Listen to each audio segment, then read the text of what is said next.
Ол оқуға, суға бармай. Я? Ага. Жанат, көпше түрінде мы не пойдем.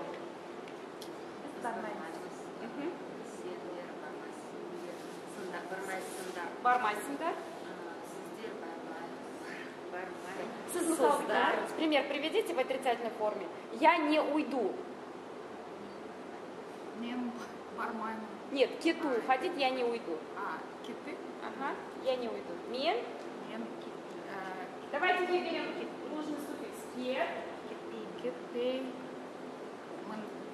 Дальше. Мен кетпеймін. Сен. Сен, да? Ага, да.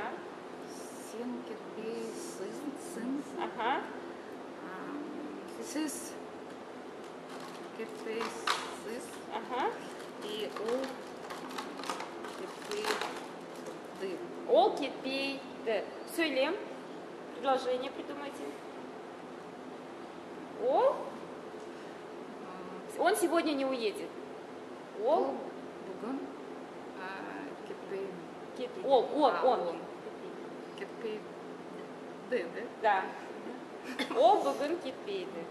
Ну, разобрались, понятно вам или еще? Ну, надо еще немножко. Еще надо отрабатывать. Ага. Роза, сіз көпше түрінде мы не уйдем.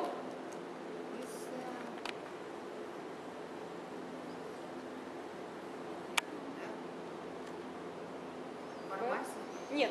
Нет, уходи, мы не уйдем. Қалай? Біз кетпейсіз ба? Кетпейміз. Вы же, да, мы кетпейміз. Кетпейміз. Біз кетпейміз.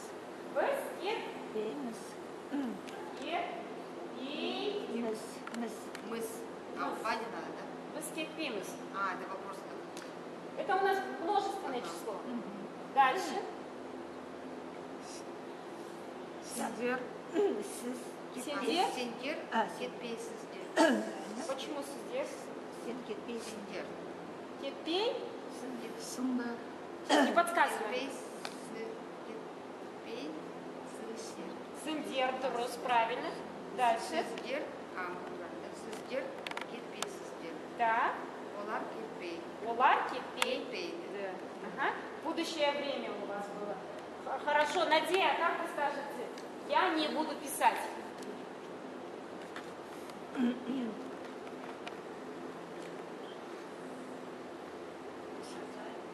Қалай громче. Не буду писать. Отрицательная форма. Жазбай. Мон. Ага, екінші жақ. Так. А сіз, вежливая форма? Енді көпше түрінде, во множественном числе скажите.